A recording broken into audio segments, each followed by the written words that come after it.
और इससे पहले बीते रोज लोकसभा में रक्षा मंत्री राजनाथ सिंह और विदेश मंत्री एस जयशंकर के भाषण की पीएम मोदी ने तारीफ की। पीएम मोदी ने एक्स पर लिखा, रक्षा मंत्री राजनाथ सिंह जी का उत्कृष्ट भाषण, जिसमें उन्होंने भारत के सुरक्षा तंत्र की सफलता और ऑपरेशन सिंदूर में हमारे सशस्त्र बलों के साहस पर गहन दृष्टिकोण प्रस्तुत किया।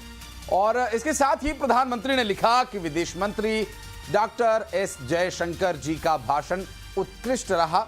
उन्होंने इस बात पर भी प्रकाश डाला कि कैसे ऑपरेशन सिंदूर के माध्यम से आतंकवाद के खतरे से लड़ने से भारत का दृष्टिकोण दुनिया के सामने स्पष्ट रूप से आया।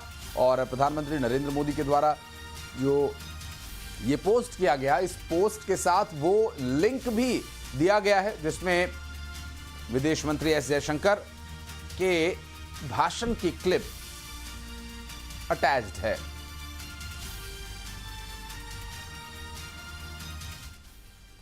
लोकसभा में ऑपरेशन सिंदूर पर चर्चा के दौरान विदेश मंत्री एस जयशंकर ने साफ साफ शब्दों में कहा कि भारत पाकिस्तान के बीच कोई मध्यस्थ नहीं था।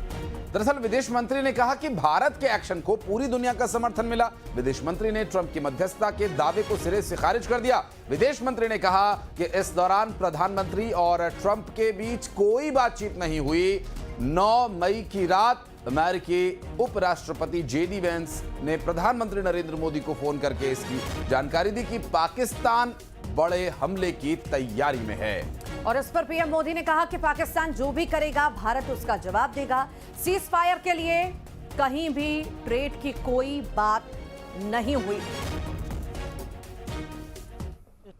That on the 9th of May, Vice President J.D. Vance called the Prime Minister, warning of a massive Pakistani attack in the next few hours.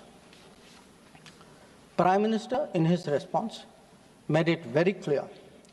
Prime Minister, in his response, made it very clear that if such an attack happens, it would meet with an appropriate response from our side. On the 10th of May, हालांकि जब विदेश मंत्री S Jaishankar अमेरिकी president Trump के दावे को खारिज कर रहे थे, उस वक्त विपक्ष ने हंगामा करना भी शुरू कर दिया।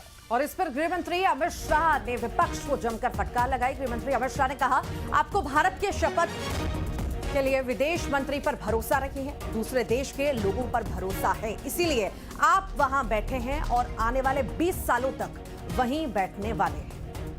और अमित शाह ने कांग्रेस पर तंज कसते हुए ये भी कहा कि मैं समझ सकता हूं कि आपकी पार्टी में विदेश का क्या महत्व है। मेरी एक बात की आपत्ति है, भारत देश का शपथ लिया हुआ विदेश मंत्री यहां स्टेटमेंट कर रहा है, उस पर भरोसा नहीं है, उनको किसी और देश पर भरोसा है।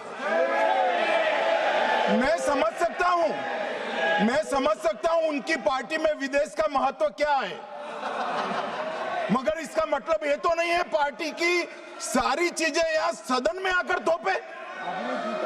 भारत के विदेश मंत्री पर भरोसा नहीं करोगे? ओथ लिया हुआ व्यक्ति यहां पर बोल रहा है, ही इज रिस्पॉन्सिबल। माननीय अध्यक्ष जी, इसीलिए ये वहां बैठे हैं और 20 साल तक वहीं बैठने वाले हैं।